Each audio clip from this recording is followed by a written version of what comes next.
On behalf of the Strong Cities Network, it is my absolute honor to welcome all of you to this extremely special event with His Holiness the Dalai Lama. My name is Sasha Havlicek. I'm the founder and CEO of the Institute for Strategic Dialogue. For 15 years, our extremely dedicated international team of practitioners, of data analysts, of policy specialists, of former extremists, of technologists, of educators, have worked to find and to deliver solutions to the rising tide of global hate and polarization, of disinformation and extremism in all of its forms. Having led research, policy, and action programs on every continent, we knew early on that effective and sustainable strategies to prevent these threats must be rooted within local communities. Cities are in so many ways the front line, and it was on this premise that we had the privilege of working with 25 global mayors and the US State Department to launch the Strong Cities Network at the UN General Assembly in 2015. The first endeavor to mount a truly international city-led response to polarization and extremism. Our network has now grown to nearly 150 governments, local governments, representing every major global region. To give you just a brief sense of what this has meant in practice, our teams have delivered training and capacity building to nearly 3,500 local practitioners around the world. Our members access best practice through the SCN online hub, and this includes guides and training modules for teachers, for city officials, and for civil society.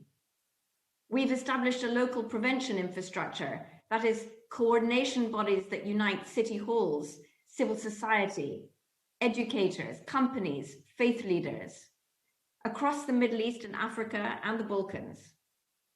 First inspired by an exchange between Jordanian and Danish mayors and cities. And we've helped them deploy programs in areas ranging from de-radicalization and reintegration to communications and youth engagement. We're so proud of the work our Young City program is doing to put young people in the driving seat through dialogue with city leaders in places like Kenya, Lebanon, Senegal, Macedonia. But what, you might ask, has an organization dedicated to combating hate and extremism got to do with kindness and compassion?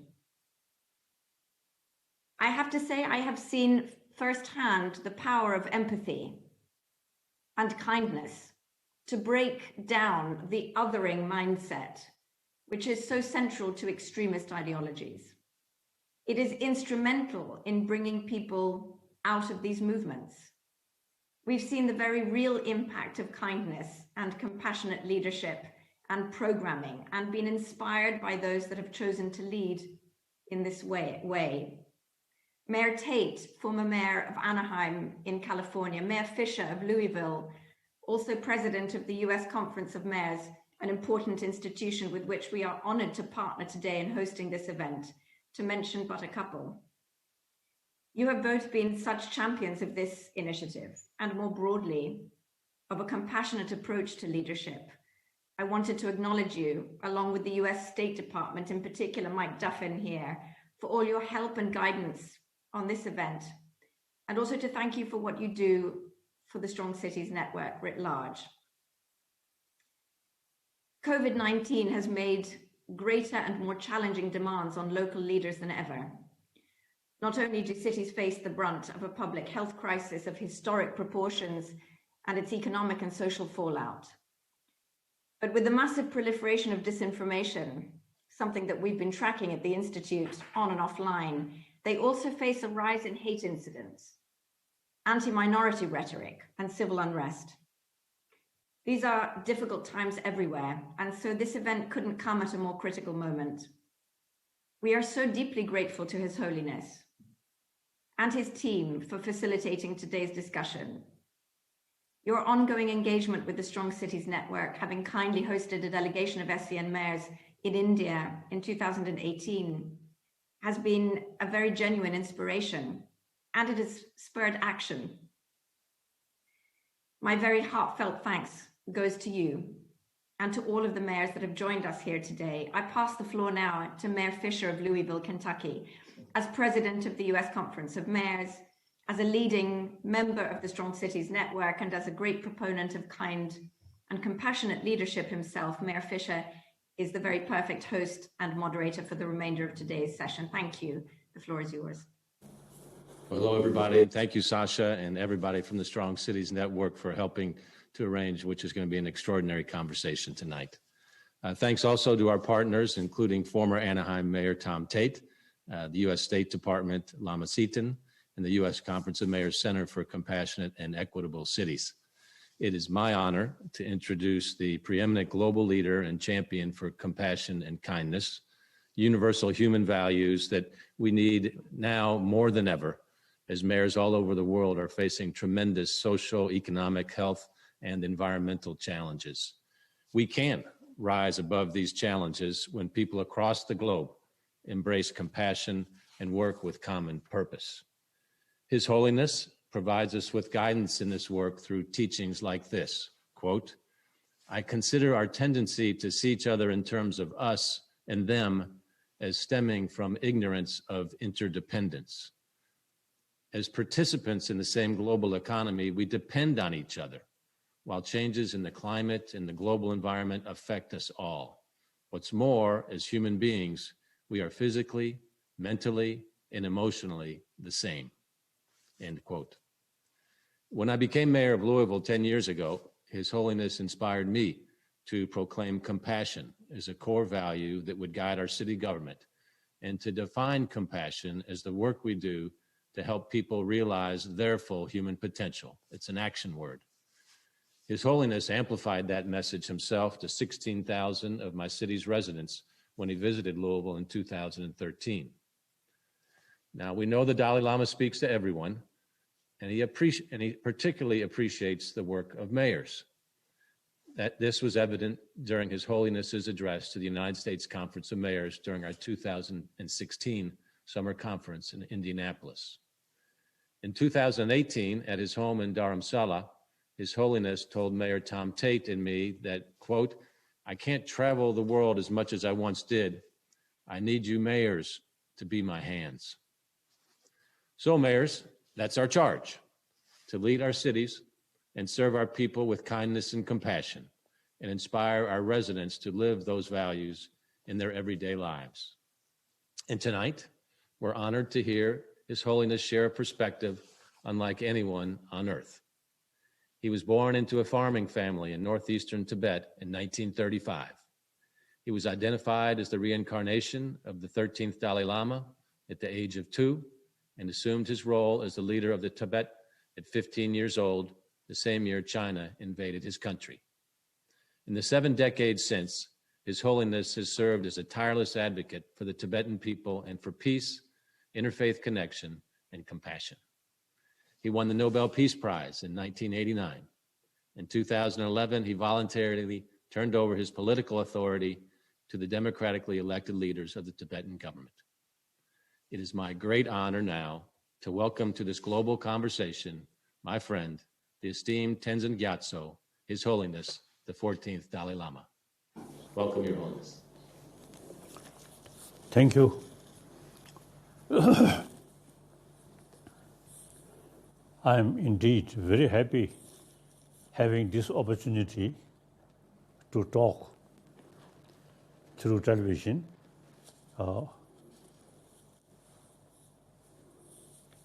And of course, number of, so I think here people, Mayors. you see, as you mentioned, we know each other since many years. Now,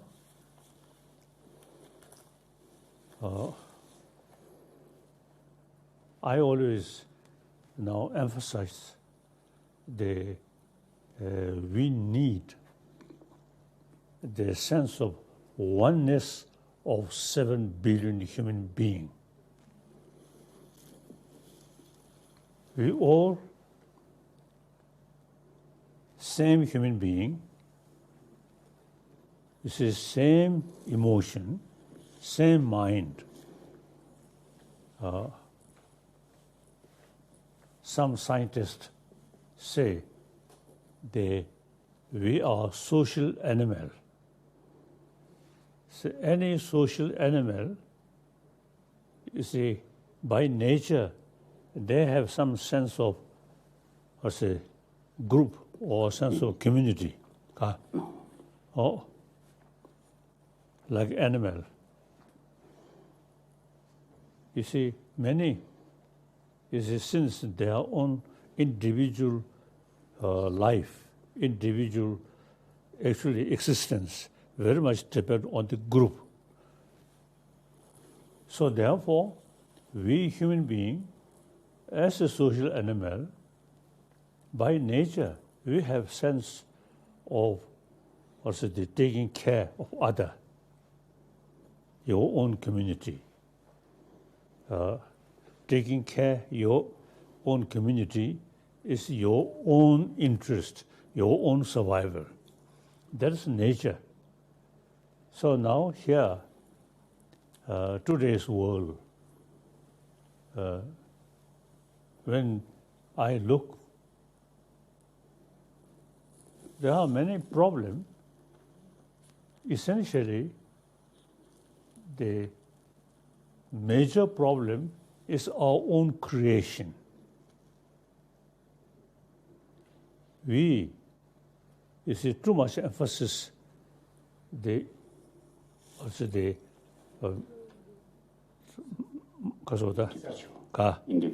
individual, or myself, my family, my community, my nation, and my religion, and so on. Number of problems which our own creation. So we have the ability to overcome these problems, because these problems are our own creation. So now here, I always saying, we need sense of oneness of entire human being. Different religion, different nation, these are secondary. Number one, we are human being. We all have 5 senses of organs. That's common with other animals also. But we have the 6th mind. So that have the sort of intelligence, seeing things, analyze, and think about the future. That's we human being, something unique. However, this human special intelligence also, you see, the creator of problem. Other animals, you see, 1,000 years, they live this way. We often, you see, create problem. So now, world, as I mentioned earlier, the economy, climate condition, and so on.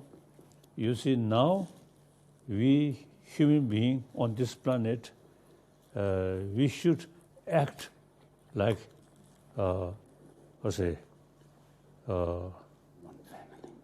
one family, like that. So you see, it is gone, my nation, my religion. That's now the way of thinking of past. That at that time, different nation, different community, and also you see sometimes you see religion also, you see group. Now today, you see, economy, for example, economy, global economy. And with this technology, now world becoming much smaller.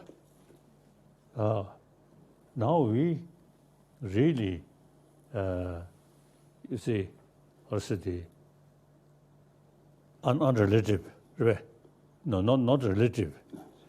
You see, think we, me, no. Now we must think we, humanity, our world. So in that respect, as I mentioned earlier, I always use the emphasis we are same human being.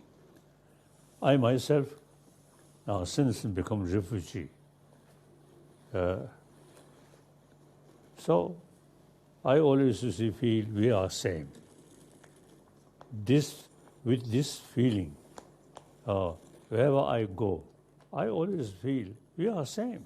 We are same. Different religion, different races, different country is secondary. Most important part, we are same human being. We have to live side by side. So I always keep this feeling. So it helped me. I never feel lonely. We are same. We remain this planet, big humanity's home. Okay. Then different religion is personal matter. But firstly, we have to think about human being. So your work more international level is very good. Now time gone. The emphasis, my nation, my religion. Now that is, I think, now should be past. Now we have to think humanity. And this, not just a theory. Myself, because of circumstances, I always feel I am one of the human being of this world. So that really, you see, bring, wherever I go, whenever I meet people, I always feel same. You see, sometimes you see people, you see very much concerned about introduction. Introduce by oneself. Before that, not shaking hand. I feel, you see, was silly. So long we, 2 eyes, 1 nose, 1 mouth, we are human being, and we can smile. So therefore, you see, thinking oneness of humanity, for me, very helpful. When I came to India was a big country, population-wise, big. Number 2, China, number 1. Then number 2, India, over billion. And of course, I am Buddhist. So once Indian Prime Minister mentioned India is the land of Buddha. So it is true. So you see, this land historically, spiritually, very close. So that also one factor. So in any way, you see, I have not much differences. You see, my own place and India. And similarly, whenever I go a different country, Europe, Africa, Latin America, I always feel we are same human being. So the concept of oneness, I think very important. Now, many problems which we are facing is too much emphasis, small community, my country, my religion, my community. Within one country, you see, a different race or different class and different religion. So now these thinking, you see, the ancient time, okay. Now today, we should have sense of universal responsibility. Think oneness of entire human being. And I think reality also now teach us, firstly, global warming. Now that, you see, we have to say, you see, there is no exception, different individual country. Global warming, entire world facing this problem. So therefore, now the economy also, now global economy. And now, other hand, many problems which we are facing is, you see, we too much emphasis, small group, my own country, my own religion, so on. So, you see, remedy is we should develop sense of oneness of 7 billion human beings, and we have to live together. And then environment issue, as I mentioned. So therefore, now I emphasize the importance of sense of oneness, like that.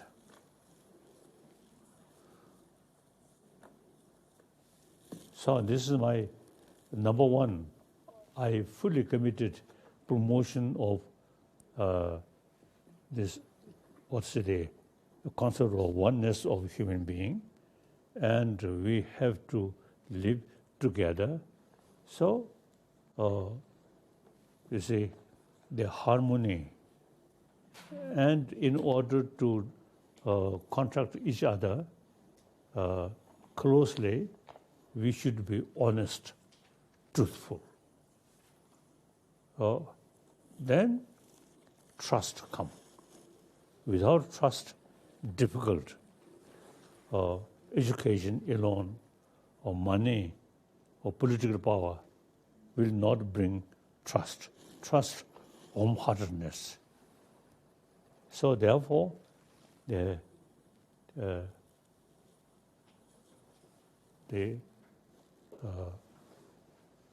basics of one aspect of wholeheartedness is create trust, believe.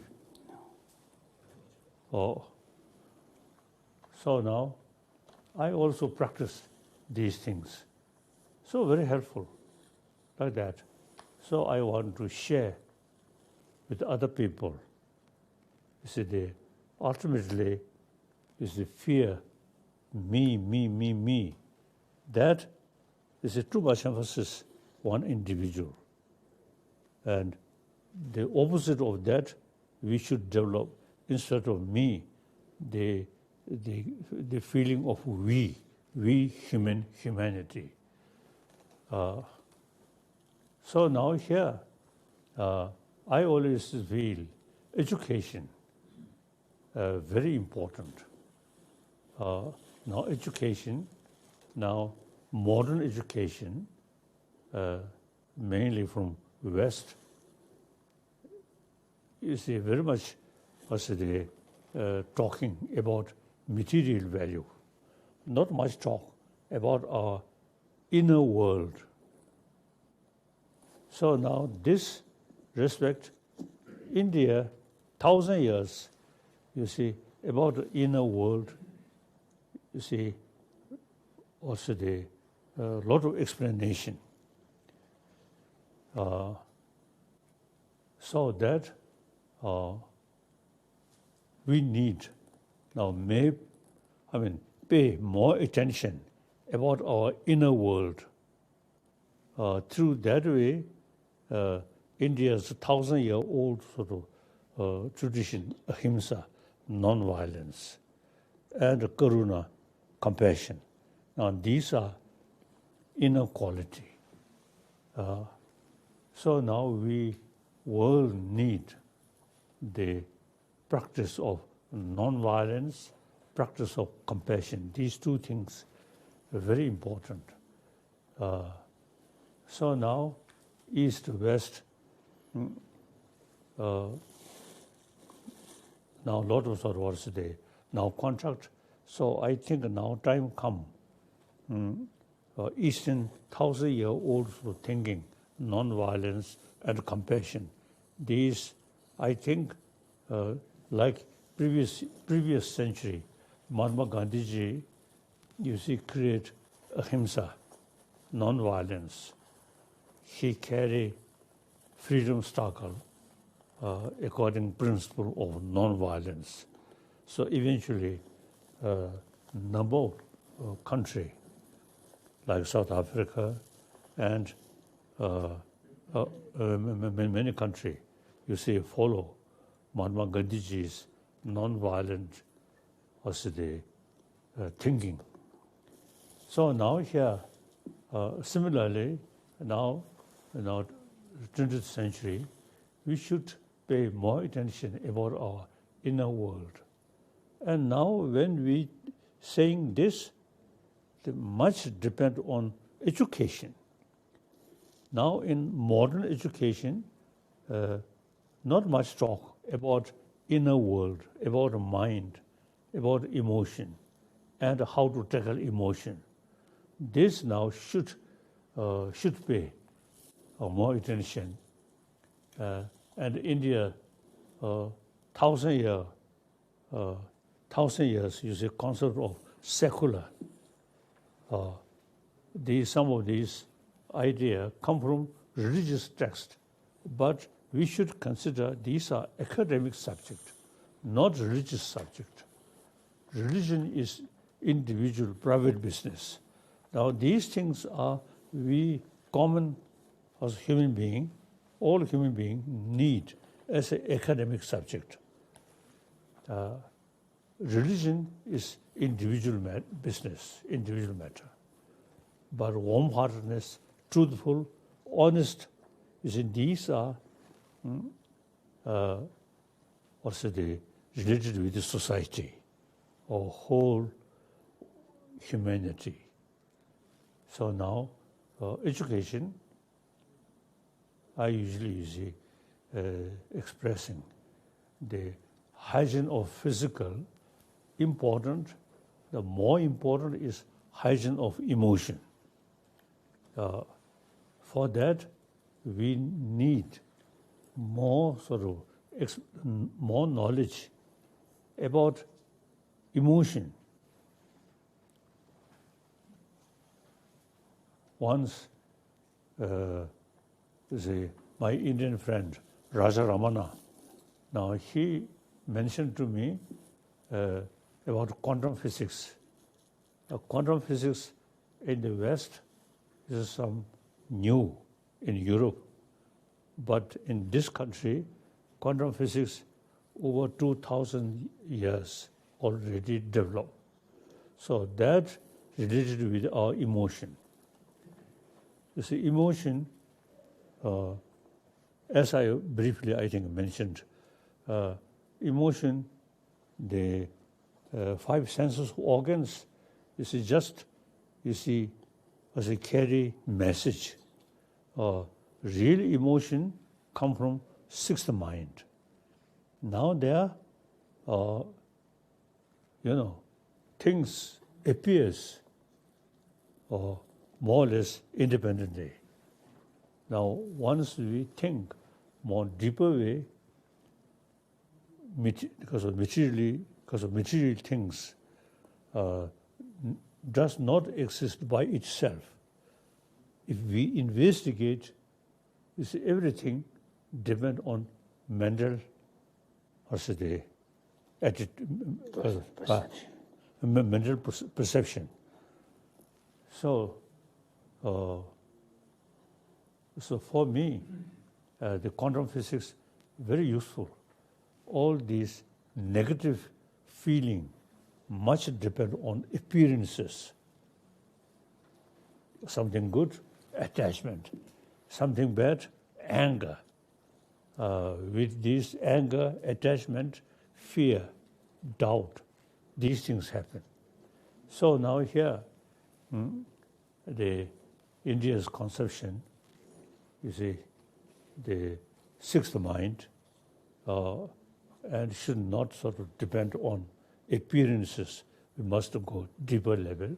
Then nothing exists as appears, like that. So nowadays, as I mentioned earlier, this idea come from religious text, but we should take secular way. So now education should include education about our inner world, about our mind, about our emotion.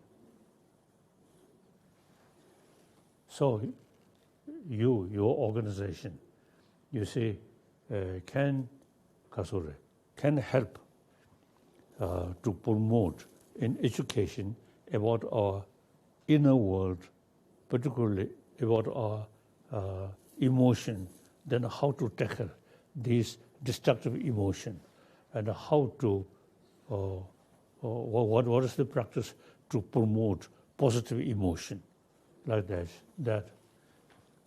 So you, my friend,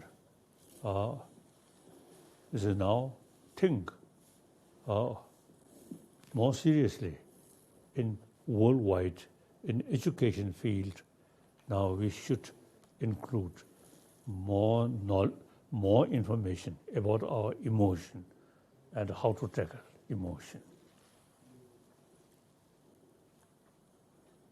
So there's, as I now already discussed, compassion, kind, and with that, automatically, honest come. That brings trust. Trust brings unity. Like that. So now, questions. Well, thank you, His Holiness. You look good. You look strong. So we're so pleased you could join the mayors of the world here today. And thank you for agreeing to do this live and agreeing to take questions from mayors around the world. So as we transition to the conversation with mayors, I want to take a moment again to thank former Mayor Tom Tate of Anaheim. You may remember we visited Tom Tate and me. We visited you in 2018 and loved being with you. And Tom was a big part of our visit to your home, and he worked hard to arrange this conversation. So we want to say thanks to Tom Tate again. So we have, Your Holiness, we have 10 questions from mayors representing different global communities around the world. So time allowing, we'll have 10 questions for you. And our first question comes from Mayor Eric Garcetti, the mayor of the great city of Los Angeles in the United States. Mayor Garcetti. Well, thank you so much, President Fisher and Your Holiness. Great to be with you, Tashi Delek, and thank you so much for this opportunity to speak with you. Mayors around the world have never had more material challenges. COVID, the deaths that every single day we deal with, the economic hardship with closed economies. But I have a spiritual question for you instead, because here in the United States, probably in other countries too, we have felt very divided in recent years. So my question is a simple one. In the face of that division, what advice do you have of how we can heal together? I think as for America, one nation, I think basically a few centuries American spirit, I think still there. Then you see, due to certain sort of causes and some sort of black and white and similar sort of discriminations. Now these, even in India also, you see, little bit sort of discrimination there, but not serious. So basically, harmony there. So America, I think basically, you see, I always emphasize America as a leading nation of free world. So as some people say, America first. That's, I feel, mistake. America, one of the important sort of nation for the whole world. So with sense of responsibility. And then firstly, America, special relation with the European countries. 1,000 people killed or sacrificed their own life. First World War, Second World War, like that. So, you see, America should think whole world. So, basically, you see, I think the emotionally or mentally close feeling, I don't think it's much serious. Then you see some individual, you see, describing the way, you see, too much sort of emphasis, like color, like that. These are not very serious, I feel. Some individual, you see, may say certain sort of views, but America as a nation, big nation, I don't think the American spirit changing. I don't think. Okay. Thank you. Thank you, Your Holiness. Our next question comes from Mayor Maria Isabel Climaco of Zamboanga in the Philippines. Mayor Climaco. Maraming salamat to the SCN, Paz de Dios y Abrazo de Nuestra Señora la Virgen del Pilar de San Jose. Thank you very much. Your Holiness, I have a very important question. What lesson can we learn from the pandemic and how should we respond? Thank you.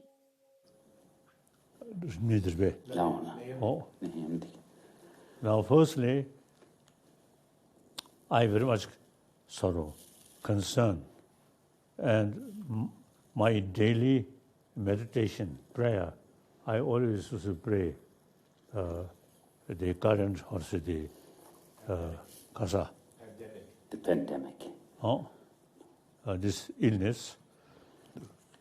And then I really appreciate number of scientists from different countries carrying research work, how to tackle this, and the number of nurses really, you see, helping these sort of field. In some cases, I think they sacrifice their own comfort, their own life. I really appreciate. So now, this is we have to sort of learn from medical scientists and these some sort of also or nurses or experts about this illness. We should pay more attention, cautious.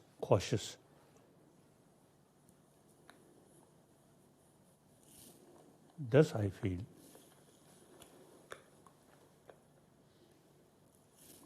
Otherwise, I'm not expert. And we should wear, you see, this kasa. Mask. Oh yes, that's what.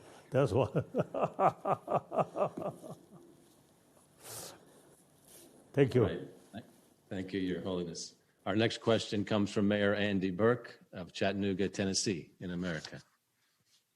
Your Holiness, thank you so much for participating in this, and I want to thank the U.S. Conference and certainly the Strong Cities Network. I've learned so much, and it's helped inform our work here in Chattanooga, particularly our Council Against Hate. What I want to ask you this evening, Your Holiness, is what can local leaders do today that will make their communities a more humane and just world tomorrow?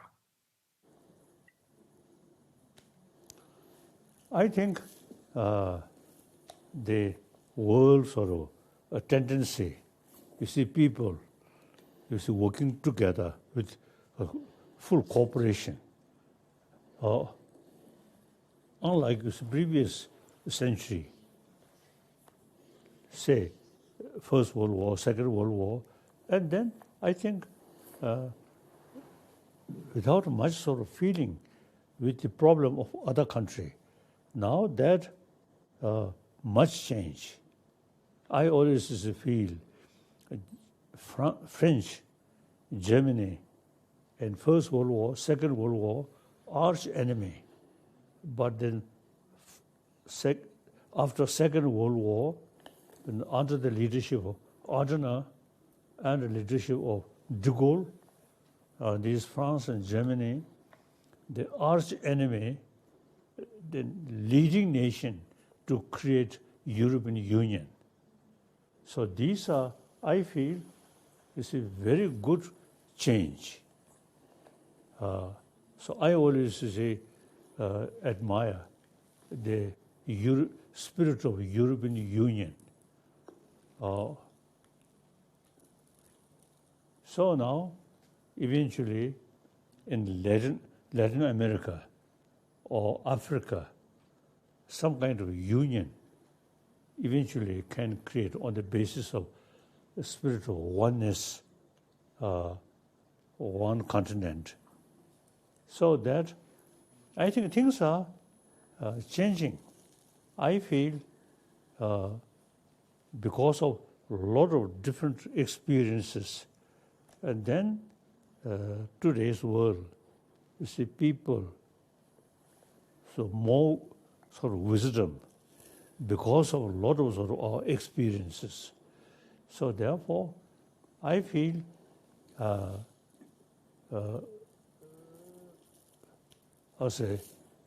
beside our own effort, like international sort of also the gathering more often.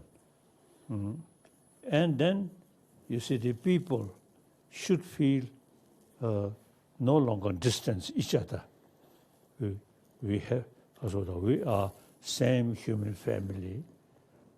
I think like the mayors, you see, different continent, different countries, you should, from time to time, together and talk and share each other's experiences.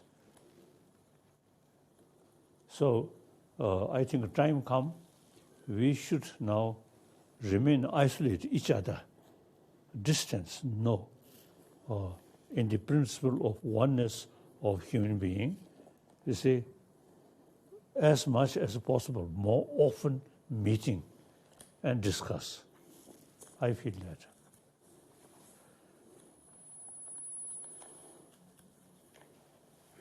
Yes? Now, next question. Our next question comes from Councillor Sarah Hamilton of Edmonton in Canada. Councillor Hamilton. Good evening, Your Holiness. My name is Sarah Hamilton. I'm a city councillor in Edmonton, located on Treaty 6 territory in Alberta, Canada, and home to a strong Tibetan community. Your Holiness, my question relates to something you just spoke about. In the past number of years, we have seen an increase in divisions and ideologies to the extreme. In your experience and wisdom, how would you suggest we go about bridging that division to create a more inviting space to bridge and understand why these divisions are expanding? I feel the biased view, including religion, I think today, compare previous centuries, or even you see few centuries, I think much better, much improved.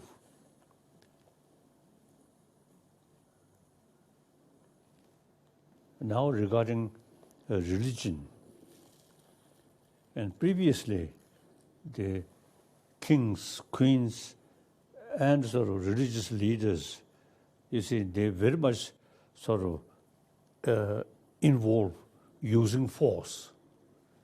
Now that completely changed. Different religion now, among the different religion, harmonious. India is one example. All major religious traditions live together in India. And then one example, in India, I never heard some sort of problem between Shia and Sunni. I never heard. So now,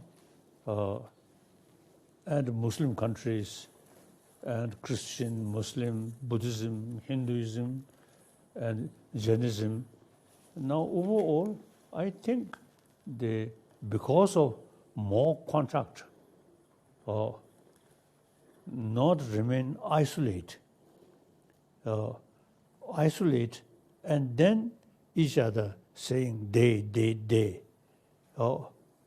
More contact, and eventually, you see the spirit of just we brother, sister. So I think overall, if we look holistic way, I think today's world, I think much better. And previously,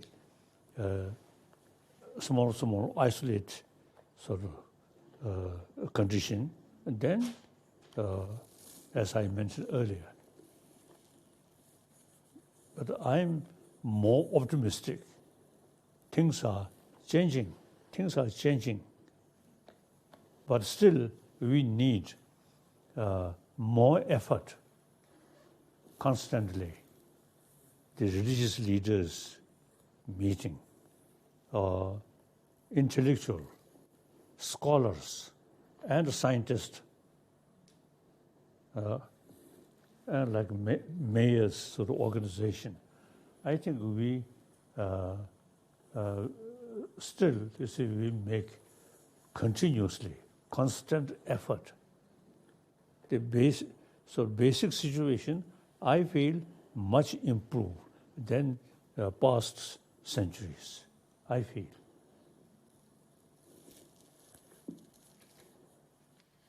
Thank you, Your Holiness. Our next question comes from Mayor Visar Ganyu of Skopje. Mayor? Thank you very much. Your Holiness, Mr. Dalai Lama, distinguished colleagues, mayors, and all of you who are present. I would like to express my emotions and pleasure that I am among you today, and I am given the opportunity to ask the question of His Holiness, Mr. Dalai Lama. My question is, how can we as local government deal with the disinformation about COVID-19?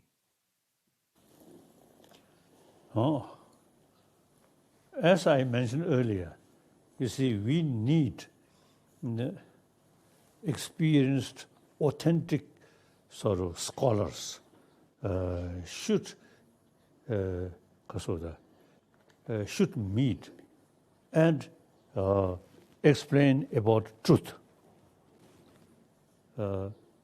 So the individual, then I think the individual who create different sort of explanation, then can their influence can reduce. So much less also the talk them kare. Disinformation. Ka. Disinformation. Ka. Disinformation. Oh, disinformation, like that. So now, world becomes smaller. So we should have this kind of meeting more often and discuss and invite concerned, you see, now illness, invite doctors, nurses, like that. I think we should, now the reality, we just one human community, so we should have more often to discuss commonly, like that. This I feel. Thank you, Your Holiness. Our next question comes from Mayor Naheed Nenshi of Calgary, Canada. Mayor Nenshi. Well, thank you so much, President Fisher. And Your Holiness, thank you for this incredible opportunity that I know none of us will ever forget. This year in Calgary, we are so grateful to celebrate the 50th anniversary of the arrival of the first Tibetan settlers here. And the community here is strong and well settled, and we're very grateful for them. And they're part of a very diverse fabric here, from the indigenous people who've been here for many thousands of years to people from every corner of this earth. This year, we've seen two very different things. On the one hand, we've seen a conversation about our need to become anti-racist in terms of Black Lives Matter and Indigenous Lives Matter. But at the same time, we've seen voices of hatred and division grow louder and louder and louder. And all of us here aspire to be leaders in our community. So what can we do as leaders to fight those voices of division, to bring up those voices of compassion and kindness and mercy and love? How can we help people live together on this land? I think if you look from the wider perspective, you see, I think you see unity among the people, including different religious tradition. I think the unity, I think much improve. Now, for example,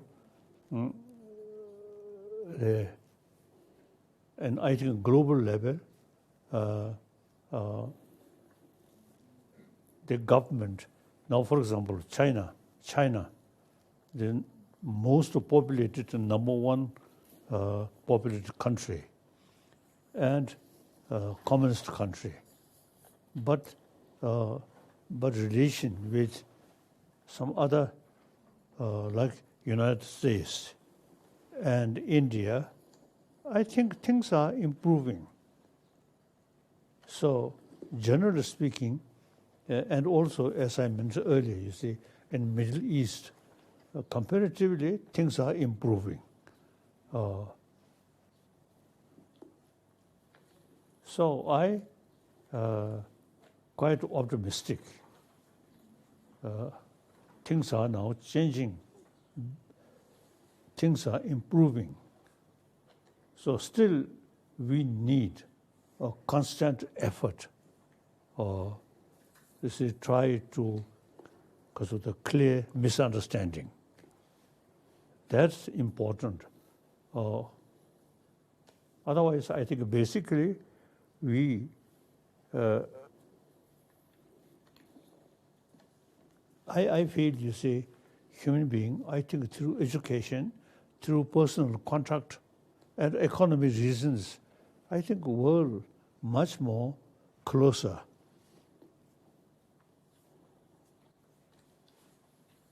Now American new president, and I think eventually, because of the relation with China, seems to see now improving. So this is very good.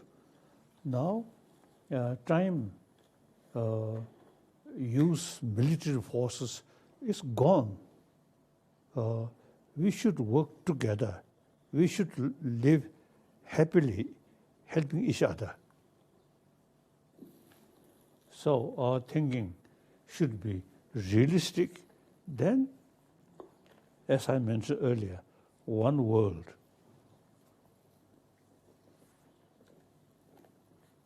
So-called our enemy, you see, you cannot eliminate completely. Whether you like it or not, you have to live together. So, since you see, live together, then much better, happily. Not always to see angry face, no use. 그러면서 캐나다 캘거리 스쿨 very good coverage 다 송지시에서 very 좋게 캐나다 캘거리 그 렘의 롱업 주 coverage 시고 스타트 송지시. Oh, thank you. See, Canada, I think, first nation taking Tibetan refugee group. So I have been mainly, you see, Toronto, the many Tibetan there, they really feel very happy. And the Canadian friends, say, very harmony, very good. So basically, wherever we Tibetan refugees live, you see, the local people always, you see, praising Tibetan. They are humble, hardworking, like that.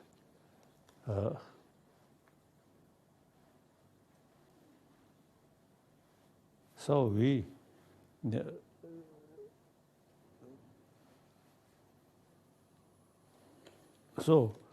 as I mentioned earlier, I think basically things compare, you see, previous century.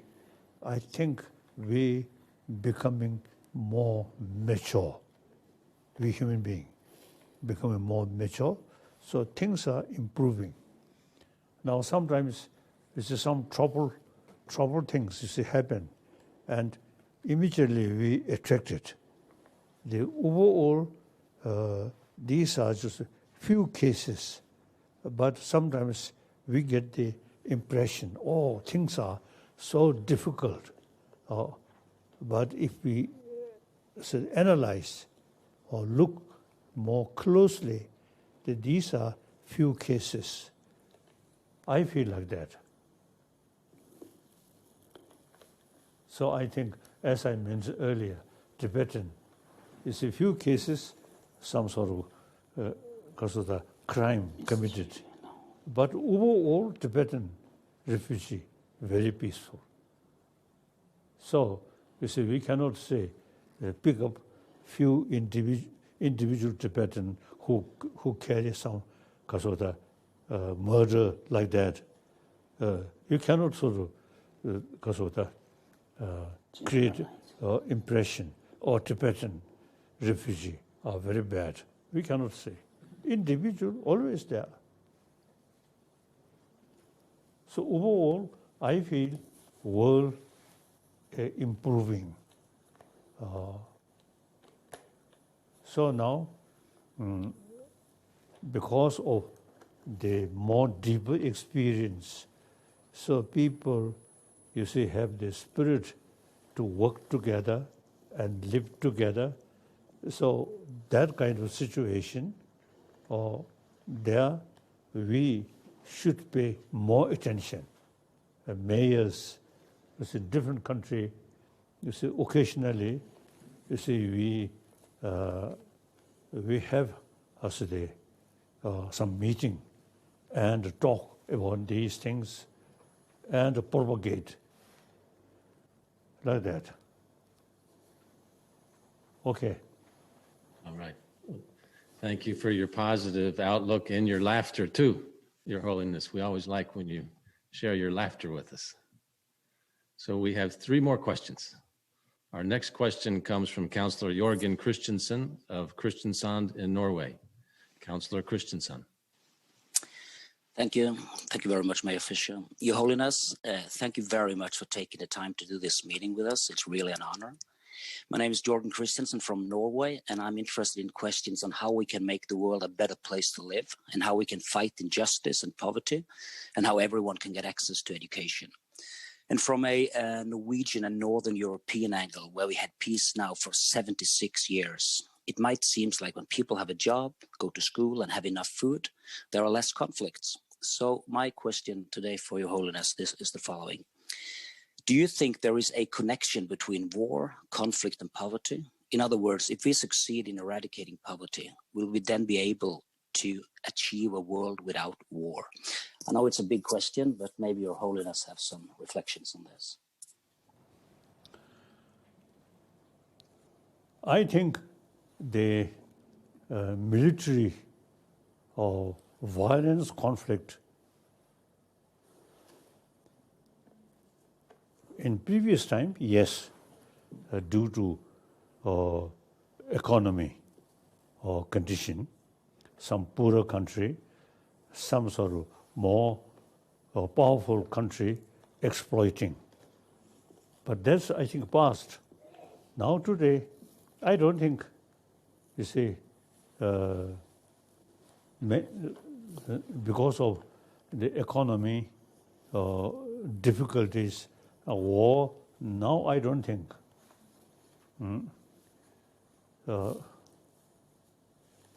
One example, I feel Vietnam War, mainly political, not economy.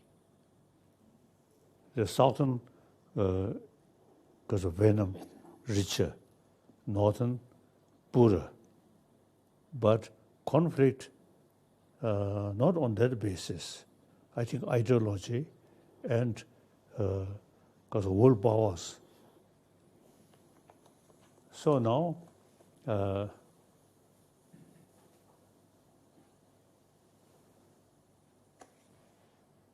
the military conflict, I don't think now the Kasore automatically reduced now, today, on the world. One example, Pakistan and India, Bangladesh, this is sometimes some complaint there, but no serious danger of conflict. I think whole world and Middle East, I think people, including leader, realizing now they have to work together, live together. I feel, but overall, the poverty, poor, that we have to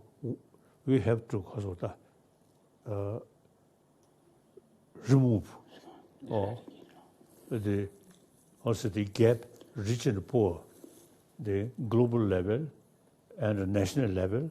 Now this morally also wrong.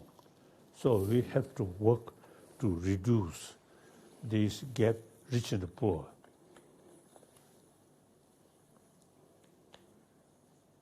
So now I'm 87 years old. 86. 86 year old. I think world, generally speaking, I think much improved. You see, after Second World War, then more people, you see, feeling Third World War and the nuclear war. But that kind of thinking completely changed. Now, leaders, concerned leaders, now really seriously thinking as a denuclearization, including the United Nations General Secretary. So these are wonderful. I think in previous time, you see, people really feel proud, nuclear weapon. Now people, you see, they're no longer nuclear weapon. Really thinking these are much positive sort of also the development, positive thing. we become more realistic. I think in the past, you see, people seeing some problem closely, and that appears big. Now today, I think because of information, because of personal contact, now when something happens, we can look more holistic because of the more from a wider perspective. Wider perspective. So we become more mature. Or when we pick one problem and look closely, then that appears something very big. But problem is a problem. But look from a wider perspective, not much serious. So now today, as I mentioned earlier, within my own lifetime, I think thinking situation, I feel also they much improve, much better. So still we need harmony, firstly continent to continent, and then country to country, like that. Okay. Okay, thank you, Your Holiness. Our next question comes from Mayor Bill Peduto of Pittsburgh, Pennsylvania. Your Holiness, thank you so much for taking the time to be with us. As so many of my colleagues stated, the world today, in our view, is divided in ways that we haven't seen it before. The simple ideas of holistic approaches and being able to try to unite, there is a strong undercurrent, no matter where you are the mayor, no matter which continent that you serve on, that is made up of binary decision-making, where it's all one way or all the other. And we know that that is due to disparities in our economics, to the COVID crisis, to our environmental crisis. But as we try to work together to bring our communities together, and I'm really looking for your advice at the city level or the village level. My question is, in a politically and socially polarizing world, how do you heal division and anger when it's used in the name of righteousness or justice? As I mentioned earlier, they also the wider also the contract. Now, for example, when I was in China, then China isolate. So, you see, and on top of that, some politicians also manipulated that. Then Deng Xiaoping opened Chinese economy with outside world. And then more Chinese students also, you see, come out. And some Chinese leaders. So you see, they are thinking, now really, I think the extreme view is much less. So these, I feel, the contract, wider contract, is the only way. So the Chinese case is one example. So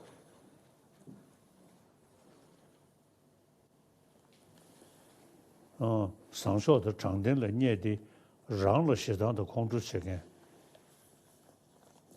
I think there's some narrow-minded and foolish people, maybe otherwise, you see, because of some problem and hate oneself and angry oneself.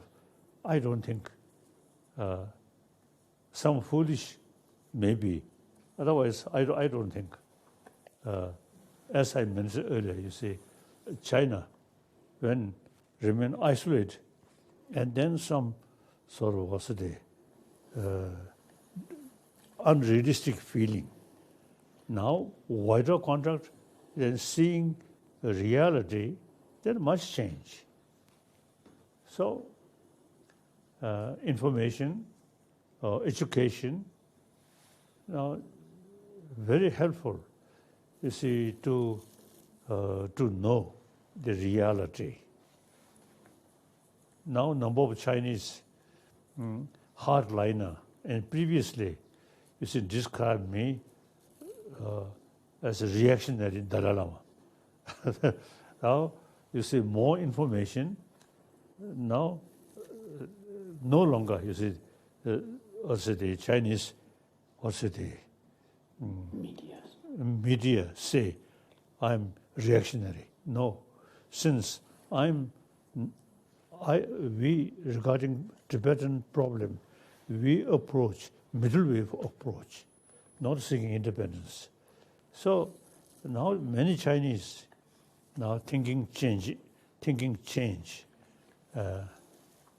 and also I think much sort of also the frustrations due to ignorance. So here we, you see, publish some books about science,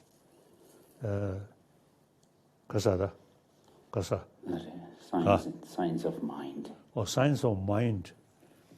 When that publication reached some Chinese university, many express now Tibetan Buddhism is true Nalanda tradition and very scientific. So much, you see, also the mental sort of uncomfortable feeling is due to ignorance. You see, things become clearer. Then, you see, mind become more normal, like that. So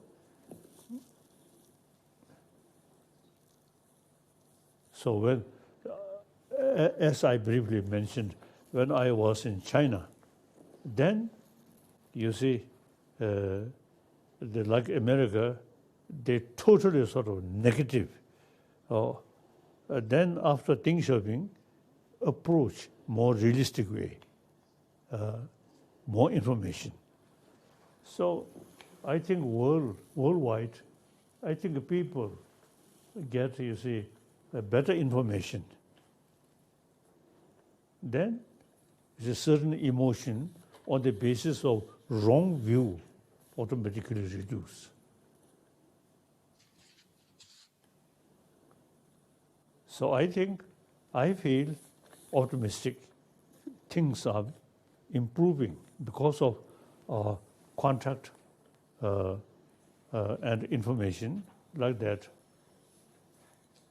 Okay. All right, Your Holiness, our final question comes from Mayor Leoluca Orlando of Palermo, Italy. Mayor Orlando. Good morning, Your Holiness. Proudly mentioning that you are honorary citizen of Palermo. That's my question. Does compassion mean fraternity? Fraternity means for us to belong to the same race, the human race. Fraternity is much better than tolerance. Let's be free from fear. Franklin Delano Roosevelt said in the famous Fall Freedom speech in 1941. Let's take care of everybody, Holiness, you say. After many centuries of contrast between freedom and equality, in Palermo we try to live fraternity. So, for example, in Palermo, we have not 100,000 migrants. We have no migrant in Palermo. When somebody asks to me, the mayor, how many migrants are in Palermo, I reply, no one. We are all human beings. Who lives in Palermo is Palermitan, not distinguished between who was born, who does live in Palermo. So my opinion, my question, compassion, fraternity, I think is to say, I am a person, we are a community. as an alternative to individual selfishness and groups closed by intolerance and walls. Waiting for, once again, for your presence in the city of Palermo, in your Palermo, in our Palermo. Thanks, Holiness. Wishing harmony to the world. I think now the problem which we humanity facing, for example, this illness, I think because sometimes economy, mainly you see political, add too much also the emphasis we and they. Otherwise, as far as religious also the thinking is concerned, the theistic religion, the all Christian, Judaism, and Muslim, and you see number of these theistic religion, they all, you see, consider we from same God as our Father. So we all children of one Father. So very powerful. And then God's message is love. So all theistic religion, you see very much emphasis, you see loving kindness, and ultimately creation of one God as our Father. Then non-theistic religion, such as Jainism and Buddhism and a number of Hinduism, you see, we very much emphasis about compassion, karuna, as I mentioned briefly. So therefore, all religion, you see, never sort of causing, or say the distinction. Mainly, you see, because of economy and political. Religion, I think all religion, or theistic religion, non-theistic religion, all, you see, teach us the oneness of we human being, and we all need compassion, karuna, and helping each other. So I don't think any the religious tradition causing some problem. I don't think. Okay. Thank you, Your Holiness, for sharing this amazing time with us, and hearing your words and your wisdom is always inspiring to us. So we very much appreciate you. And I would like to thank once again the United States Conference of Mayors, Tom Cochran, our Executive Director, Sasha, and the Strong Cities Network, and to the mayors and the local leaders from all around the world for joining us here today. And we'll close with one of my favorite quotes from you, Your Holiness, when you famously say, if you want others to be happy, practice compassion. And if you want to be happy, practice compassion. Mayors, I would say the world needs us now more than ever. It's our time. Let's dedicate every fiber in our beings, every beat in our hearts, to work harder than ever to create a more peaceful, connected, and compassionate world. Again, thank you, Your Holiness. We hope to be with you soon once again. And to close out tonight's program, here's a brief video with some final comments from several mayors.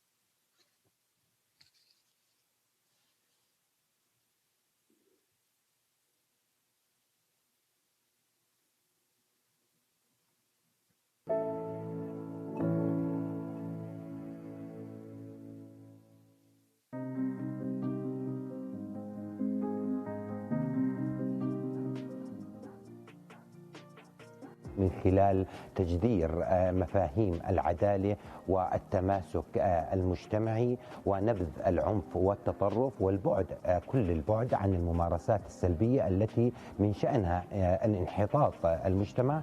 احنا اليوم بصدد أن يكونوا شبابنا فوق كل اعتبار من أجل بناء مجتمعاتنا وأن نكون بالمقدمة لإظهار ما لديهم من طاقات ومن حماس وفكر نير. I love God, I love Zamboanga City. Serving as mayor in my third term, I'm very grateful to God for this opportunity of which my father aspired. Thus, I tell our office to have kindness and compassion, most importantly for the people who are voiceless, those who seek government assistance from birth to healing until death. We want to leave a mark of kindness, compassion, and love. People will not remember the big buildings that we build, but they will always remember the love, care, and compassion that you have in their hour of need. To me, that is what matters most. I'm Beng Climaco from Zamboanga City, Philippines, via con Dios, na abrazo de la Virgen del Pilar. My name is Ron Nuremberg, and I serve as the mayor of San Antonio, Texas. I've always lived by the golden rule, to treat others how I wish to be treated. And that's why my first action when I became mayor was to sign a resolution affirming the Charter for Compassion.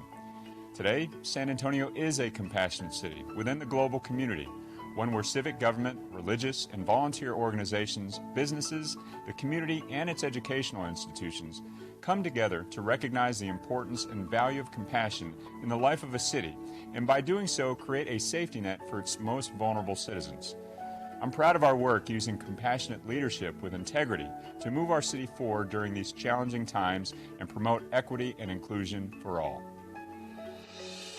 Among the most sacred missions of life is to extend a helping hand to those who need it most to deal with difficult situations and challenges. Starting from this humane principle and as servants of the people, we have been working closely with our communities to create opportunities where everyone can achieve their ambitions. As a multi-ethnic municipality, our focus is on preserving the values of coexistence between all citizens, regardless of religion, race, or ethnicity, by organizing and supporting multicultural events. We established the Youth and Community Center to inspire and educate the youth by organizing various social actions to cultivate the values of kindness and compassion. We have worked to increase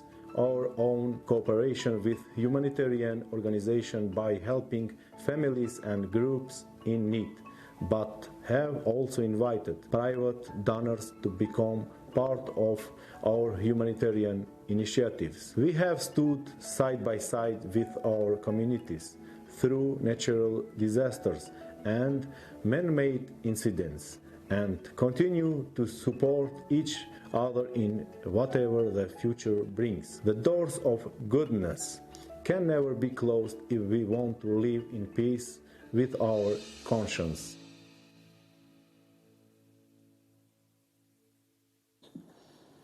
Okay, mayors, thank you again. It's our time to lead with kindness and compassion and love.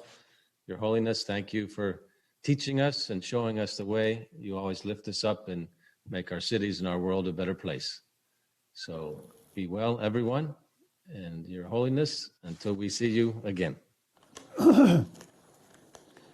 Thank you. Since we know each other, you see, you carry our main thought, compassion, continuously. So I very much appreciate we need continuously and more sort of compassionate feeling, and on the basis of oneness of humanity, then much problem which we are facing automatically reduce. So firstly, I very much appreciate all the mayors who really pay much attention. Thank you very much. So, as I mentioned earlier, you see, that the work individual, change world, individual, limited. So group of people, particularly mayors of different place, different country, work together. So your work should continue, and mayors meeting in different continent, different country, I think should continue. So, as I mentioned earlier, there is a real hopeful sign. So, our effort must continuously. Then I think things that this the 20th century, now 21st century, I'm quite certain, you see, a better world. So we need constant effort.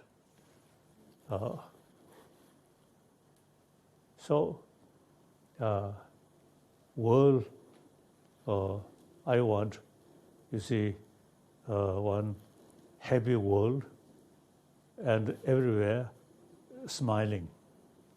Smile, genuine smile, not artificial smile. Some diplomat, artificial smile, or sarcastic smile, not that way, but genuine smile.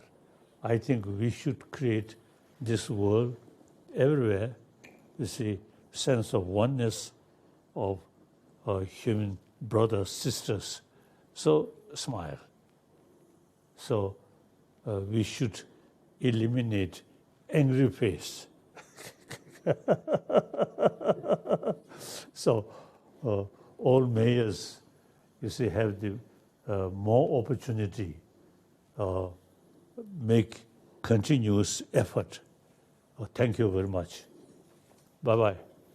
Thank you. Bye-bye. Thank you so much. All right, mayors, go forth with a happy face, genuine smiles. Thank you, Your Holiness.